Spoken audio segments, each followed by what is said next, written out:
मित्रों, आज हम बात करेंगे एक ऐसे मोड़ की जहां भारत ने अपने रक्षा क्षेत्र में आत्मनिर्भरता की ओर कदम बढ़ाया है।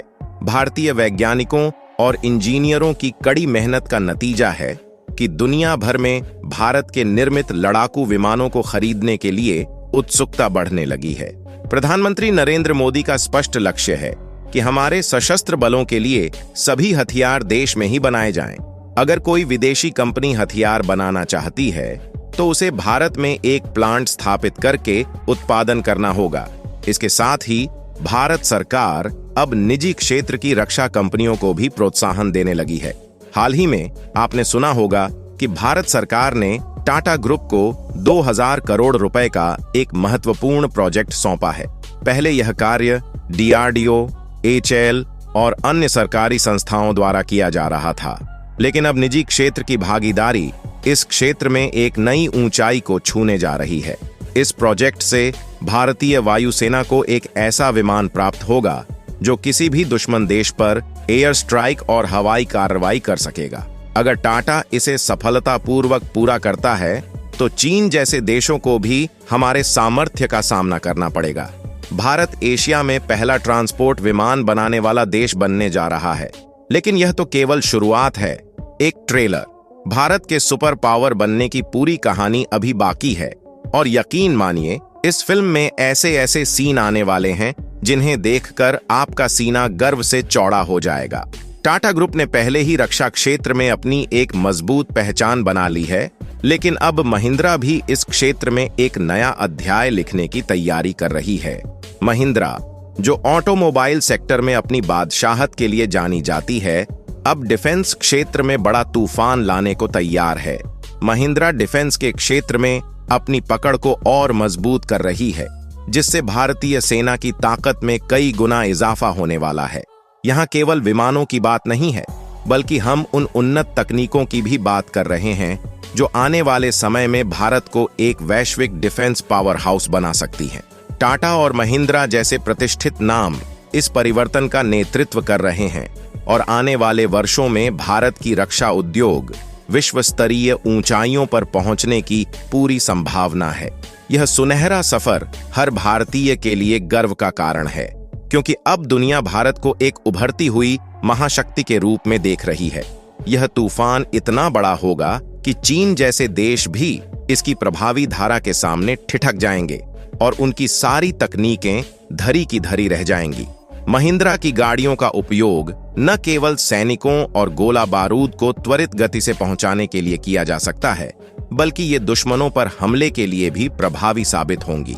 इस मल्टी मिशन एयरक्राफ्ट का नाम है C-33 मिलेनियम, जिसे ब्राजील की कंपनी के सहयोग से विकसित किया जा रहा है। Mahindra 30A medium transport aircraft को बदलने का लक्ष्य रखती है और इसके लिए अरबों डॉलर का एक महत्वपूर्ण अनुबंध जारी किया गया है। इस बीच दुनिया की प्रमुख हथियार कंपनियों के बीच इस डील को जीतने की होड़ शुरू हो गई है। ब्राजील की कंपनी एब्रे डिफेंस एंड सिक्योरिटी और भारतीय company Aerosmith defence and space ने अपने A400A विमानों को पेश किया है, लेकिन भारत सरकार का ध्यान इस बात पर केंद्रित है कि ऐसे विमानों का निर्माण पूरी तरह से मेक इन इंडिया पहल के तहत किया जाए। सरकार का उद्देश्य तकनीक हस्तांतरण को बढ़ावा देना है ताकि विमानों के स्वदेशी निर्माण को गति मिल सके। इसके अंतर्गत भारत में विमानों के डिजाइन, एकीकरण और उत्पादन प्रक्रियाओं के साथ साथ एक समर्पित विनिर्माण लाइन स्थापित करने पर जोर दिया जा रहा है। मोदी सरकार की स्पष्ट कोशिश है कि भारत को विमान निर्माण, रखरखाव, मरम्मत और ओवरहॉल MRO का एक क्षेत्रीय केंद्र बनाया जाए, ताकि एशिया में भारत की धाक जम सके और चीन जैसे देशों को पीछे छोड़ा जा सके। ब्राजील की एब्रे कंपनी सभी आवश्यक शर्तों को पूरा कर रही है, जिससे यह स्पष्ट है कि विमानों का निर्माण भारत की किसी कंपनी के साथ साझेदारी में होगा और तकनीकी सहयोग के जरिए इस क्षेत्र में आत्मनिर्भरता को बढ़ावा मिलेगा। मीडिया में चल रही खबरों के अनुसार भारतीय वायुसेना के लिए C-390 मिलेनियम विमानों का निर्माण किया जाएगा, जो न केवल भारतीय वायुसेना के लिए महत्वपूर्ण होगा, बल्कि अन्य देशों को भी निर्यात किया जा सकेगा। इससे भारत को रक्षा क्षेत्र में अत्यधिक लाभ मिलने की संभावना है। जब C-390 मिलेनियम ट्रांसपोर्ट विमान का निर्माण शुरू होगा तो इसके लिए आवश्यक विभिन्न पुर्जों की सप्लाई के लिए एक मजबूत सप्लाई चेन बनानी होगी, जिसमें देश की विभिन्न कंपनियां योगदान करेंगी। इस डील से न केवल महिंद्रा बल्कि अन्य भारतीय कंपनियों को भी व्यापक लाभ मिलेगा। जब भारतीय इंजीनियर विदेशी कंपनियों के साथ मिलकर ट्रांसपोर्ट विमानों का निर्माण करेंगे तो उन्हें अत्याधुनिक तकनीकी अनुभव और विशेषज्ञता प्राप्त होगी, जिससे भारत की तकनीकी दक्षता और स्वदेशी क्षमता में सुधार होगा। C-390 मिलेनियम ट्रांसपोर्ट विमान, जो एक मध्यम आकार का परिवहन विमान है, इसकी पहली उड़ान 3 फरवरी 2015 को ब्राजील में हुई थी। 2019 में इसे आधिकारिक तौर पर पेश किया गया और अब तक 30 से अधिक C-390 मिलेनियम विमान तैयार किए जा चुके हैं। वर्तमान में ब्राजील, पुर्तगाल और हंगरी की वायुसेनाएं इसका उपयोग कर रही हैं, जो इसकी विश्वसनीयता और लोकप्रियता को दर्शाता है। यदि भारत इस विमान का निर्माण शुरू करता है तो इसकी अंतर्राष्ट्रीय स्तर पर मांग बढ़ेगी और कई देश इसे खरीदने के लिए तैयार रहेंगे। यह न केवल भारत के लिए एक बड़ा आर्थिक अवसर होगा, बल्कि हमारे रक्षा क्षेत्र में आत्मनिर्भरता की दिशा में भी एक महत्वपूर्ण कदम होगा।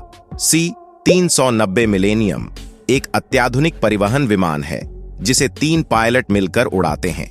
इसकी उच्च तकनीकी क्षमताएं इसे सैन्य और अन्य महत्वपूर्ण ट्रांसपोर्ट मिशनों के लिए एक उपयुक्त विकल्प बनाती है। इस विमान में 2 पायलट और 1 लोड मास्टर होता है, जो इसे संचालन में सहायक होते हैं।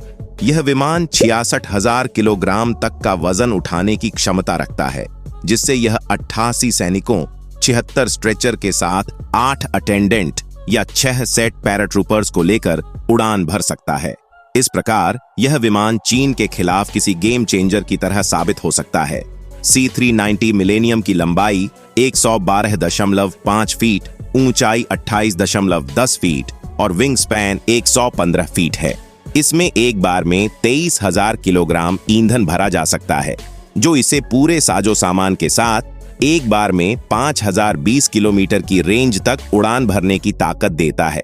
इसकी अधिकतम गति 998 किलोमीटर प्रति घंटा है, जो इसे युद्ध के समय में त्वरित और प्रभावी आपूर्ति करने की क्षमता प्रदान करती है। इसकी इन विशेषताओं के साथ C-390 मिलेनियम भारतीय वायुसेना के लिए एक महत्वपूर्ण संपत्ति बन सकता है, जिससे देश की रक्षा क्षमता को और भी मजबूती मिलेगी। अगर आपको ये जानकारी पसंद आई हो तो इसे शेयर करें, लाइक करें और चैनल को सब्सक्राइब करना न भूलें, ताकि आप इसी तरह की और भी रोचक और प्रेरणादायक कहानियों से जुड़े रहें। धन्यवाद। जय हिंद।